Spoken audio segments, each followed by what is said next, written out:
Hey there, and welcome to the weekly Asylum and Immigration Reform Update, where I share with you 5 recent stories of interest to asylum seekers and those who want to stay current on immigration news. This week, we're discussing African asylum seekers claim abuse in immigration detention during the Trump era. Texas continues sending asylum seekers away, causing a crisis for mayors. The U.S. sues Texas over a new restrictive, controversial immigration law. A border visit by Congressional Republicans sparks a political battle. DHS challenges Texas over razor wire fencing at the Supreme Court. I'm Brian Manning, and I used to be an asylum officer with the government, but now, as an asylum lawyer, I help immigrants all over the country to secure their future in America through asylum. It's my pleasure to bring you asylum and immigration reform updates each week right here on the Political Asylum Lawyers YouTube channel. Okay, let's get to the news. First up, African asylum seekers allege severe abuse in ICE detention during Trump's presidency. CM, a Cameroonian asylum seeker, recounts his harrowing journey from persecution in his country to mistreatment in the United States and eventual deportation back. In 3 federal lawsuits filed against the U.S. Department of Homeland Security, plaintiffs claim racist abuse and torture-like conditions, specifically citing the use of the RAP, a full-body restraint. ICE,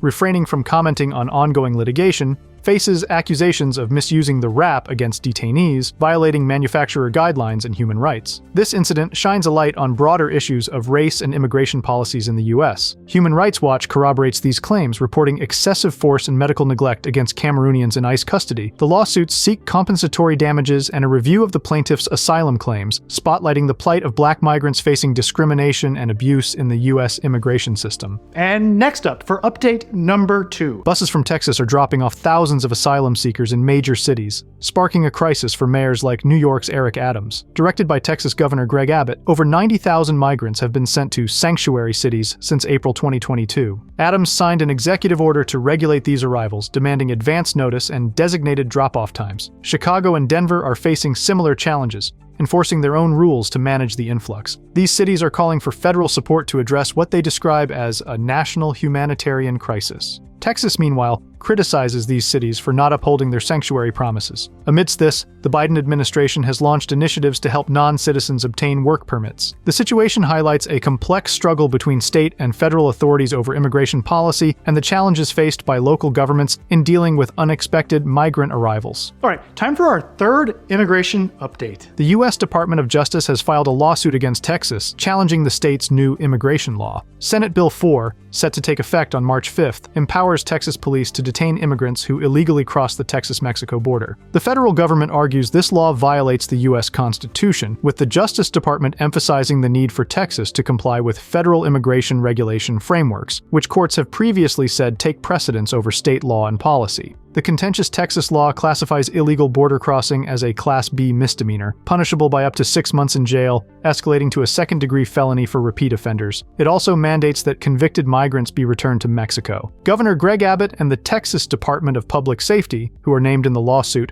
have not yet commented. And moving right along, update number 4. In a dramatic standoff at the U.S.-Mexico border, House Speaker Mike Johnson, joined by a contingent of Republican lawmakers, has intensified the political battle over immigration. The group's visit to Eagle Pass, Texas, spotlights their commitment to tightening border controls. The move sets the stage for an imminent impeachment inquiry against the Secretary of the Department of Homeland Security, accusing him of mishandling the migrant surge. The hearing, scheduled for next Wednesday, promises high political drama. Behind the scenes, Republicans and Democrats grapple with reaching a border security compromise. Johnson demands a stringent immigration policy overhaul that would drastically limit asylum claims, linking it to support for military aid to Israel and Ukraine. Immigration advocates, meanwhile, say the proposed changes would effectively dismantle the U.S. asylum system. This escalating conflict at the border embodies the deep divisions in U.S. politics over immigration and national security. And finally, our 5th immigration update for this week. In a major legal clash, the U.S. Department of Homeland Security has taken a stand against a Fifth Circuit order by appealing to the Supreme Court. The dispute centers around a contentious Texas decision to install razor wire fencing along the Mexico border as a migration deterrent. DHS argues that the Fifth Circuit's decision, which restricts federal agents from removing or interfering with the wire, violates the Constitution's supremacy clause by asserting state law over federal law. The wire, mainly on private land near Eagle Pass, Texas, immigrants has become a focal point of a broader conflict between Texas and the Biden administration over immigration policies. While the federal government claims unambiguous authority to access borderlands and conduct migrant interviews, the Fifth Circuit panel deemed this a violation of Texas state law. This standoff highlights escalating tensions between state and federal approaches to border control and immigration, reflecting deeper national divides over these critical issues.